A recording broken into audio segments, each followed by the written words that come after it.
eu sou obstetra do Grupo Notre Dame Intermédica e hoje nós vamos falar sobre diabetes na gestação. A grande maioria de vocês já deve saber o que é o diabetes, porque infelizmente é uma doença que está cada vez mais frequente na população. Diabetes nada mais é do que um excesso de açúcar no sangue, que pode acontecer devido ao consumo excessivo de açúcar ou uma produção insuficiente de insulina pelo pâncreas. Podemos ter duas situações distintas: ou a gestante era diabética e agora está grávida, ou ela descobre a diabetes no momento da gravidez. Como é feito esse diagnóstico? O diagnóstico é feito através de uma alteração no exame de glicemia de jejum colhido no início da gestação. Se esse valor vier a maior ou igual a 92, o diagnóstico do diabetes é feito. Agora, se esse valor inicial estiver normal, com mais ou menos 24 a 28 semanas, o médico do pré-natal solicita uma curva glicêmica. Se esse valor estiver alterado, é feito o diagnóstico do diabetes na gestação numa fase mais tardia.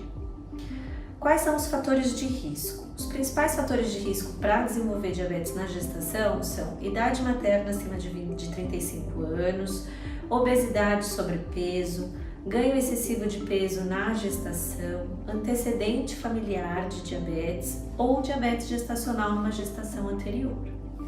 Por que precisamos controlar a glicemia da gestante de uma forma tão rígida?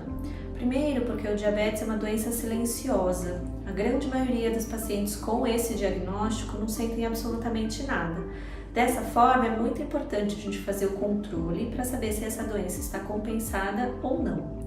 Fora isso, durante os 9 meses de gravidez, mãe e bebê funcionam como um corpo só, ou seja, o excesso de açúcar que estiver na circulação sanguínea da mãe passa instantaneamente através da placenta para a circulação sanguínea do bebê. Quando esse bebê recebe esse excesso de açúcar ao longo de toda a gestação, primeiro que pode acontecer várias complicações. O pâncreas dele fica sobrecarregado, tendo que produzir uma quantidade muito aumentada de insulina. E isso pode gerar um efeito contrário, que seria a hipoglicemia logo depois do nascimento.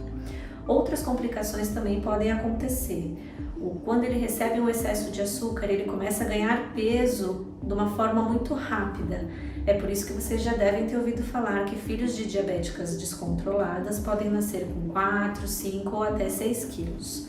Além disso, aumenta o risco de icterícia, de desconforto respiratório e, em casos extremos, inclusive o óbito desse bebê. Para evitar essas complicações, precisamos controlar a glicemia da mãe, sendo necessário o controle de no mínimo 4 vezes ao dia da glicemia capilar. Além disso, outras 3 coisas são necessárias: reeducação alimentar, atividade física e controle do peso. Através da reeducação alimentar, vamos diminuir o consumo de glicose. Através da atividade física, aumentamos a queima dessa glicose, aumentamos o nosso metabolismo e dessa forma conseguimos chegar ao controle do peso ao longo da gestação. Se mesmo após essas medidas o controle da gestante não estiver adequado, aí a insulina vai ser necessária. A insulina é uma droga extremamente segura para ser utilizada na gravidez, ela não causa malformação, ela não vicia e a grande vantagem é que ela atua somente no corpo da gestante, não passa para a circulação do feto. Dessa forma a gente controla os valores de glicemia da mãe e consequentemente do bebê também. Bom, e o parto? Então, por conta da diabetes gestacional, eu preciso fazer uma cesariana? Não, a cesariana não é necessária.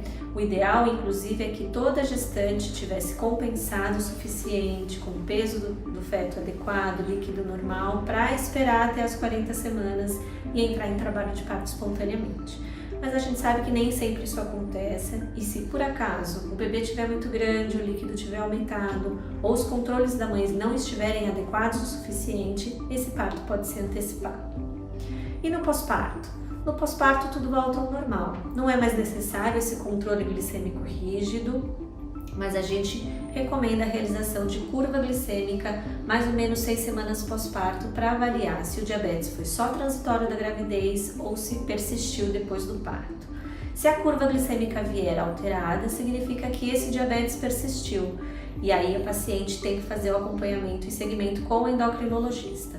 Se a curva vier normal, o diabetes foi somente transitório da gravidez. mas é importante ela saber que o risco de desenvolver diabetes tipo 2 aumenta em quem já teve diabetes gestacional. Por isso, recomendamos manter práticas de atividade física e uma alimentação saudável para evitar que você vire diabético no futuro.